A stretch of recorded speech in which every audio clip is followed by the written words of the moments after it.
I've still got regrets. Don't let this chance go to waste. When we faced Brazil in the World Cup quarter-final in 2002, there was a genuine feeling among the players this could be our time. A path was opening up to the final. We knew we'd face the winners of Senegal versus Turkey. We felt we could beat both, and in the other semi-final there would be Germany, who we'd beaten 5-1 the year before, and South Korea. If only we could get past Brazil. If only. That is a phrase that will always feature heavily when assessing my England career. We all know how it ended in the heat of she's woke that day. I look back on my time with England with so many regrets. Many of my teammates do as well. Primarily that centers around the system we played. We were made for 3-5-2, with David Beckham and Ashley Cole as wing-backs.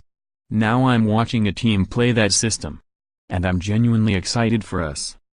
Watching England play has been a chore, pretty much an unenjoyable duty for years. I would include in that much of the time I played for them, even though, at the time, you don't realize it. You're simply so proud to play for your country and so focused on what you're doing, you don't see how it feels from outside. But we played a system that never allowed us to thrive. I've said in these pages before that if ever there was a case for football being about systems and not players, it was the England team between 2000 and 2006.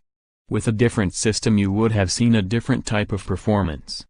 We were playing as though we were shackled. But at least we had the tension of quarter-final shootouts. Since 2006, England have been painful to watch.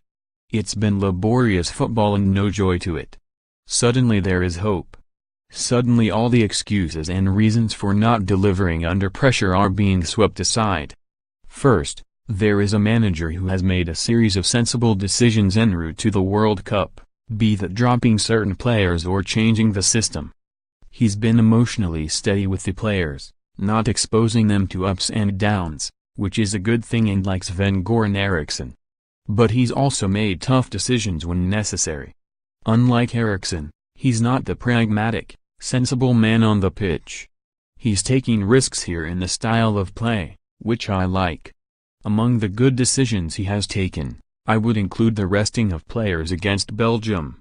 I don't think people fully understand how difficult it can be in a World Cup squad, especially if you're not playing.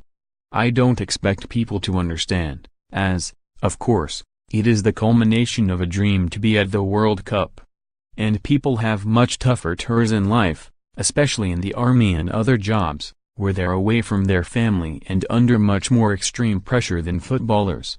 But in day-to-day life, you train and then go home to spend time with your partner and kids, maybe go out for a meal. You're not always focused on the weekend's game. When you're at a World Cup, that is literally all you are focused on. And if you're not actually playing, that drains you. And that negativity can drain the squad. You cannot overestimate how much better the squad will be feeling now that everyone has played. Principally what it is exciting about this team is the style and the opportunity opening up for these players.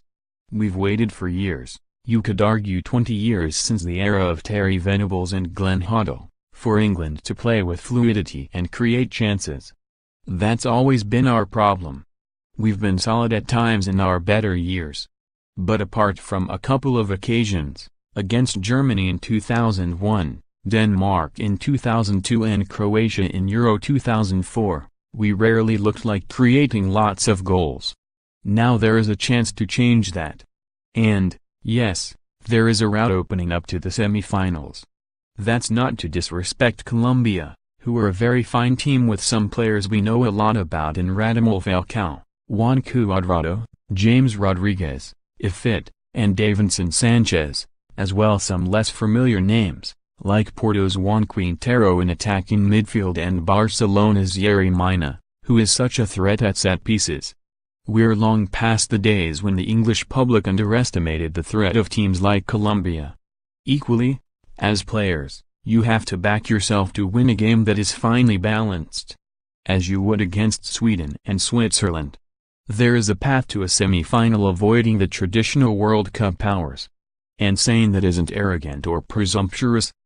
It's a fact. They're probably saying the same in Colombia, Sweden and Switzerland. I would say to the likes of Harry Kane, Delali, Raheem Sterling and the rest of the squad, take this opportunity. Don't live with regret. Some of these players, like that trio, will probably get the chance to play in another World Cup. But you never know. Certainly for many of the squad there won't be another chance to play in a tournament that only comes around every 4 years.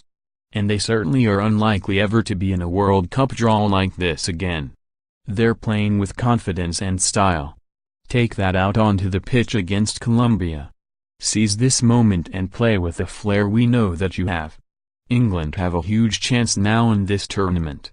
That's not to say that they yet have a huge chance of winning it. But there is an opportunity to flourish and go deep into the tournament. I spend plenty of time thinking about what-ifs when looking back on my England career. Over the next week, this team can ensure they don't have to live with that when they're retired. In the 2002 World Cup quarter-final I was in no fit state to play. I had torn my hamstring in the previous game against Denmark. Ordinarily I wouldn't have tried, but it was potentially the biggest game of my life. Our manager Sven-Göran Eriksson wanted me to play simply to get in and round the box and use my finishing when I could. But I couldn't make any of the runs I used to make.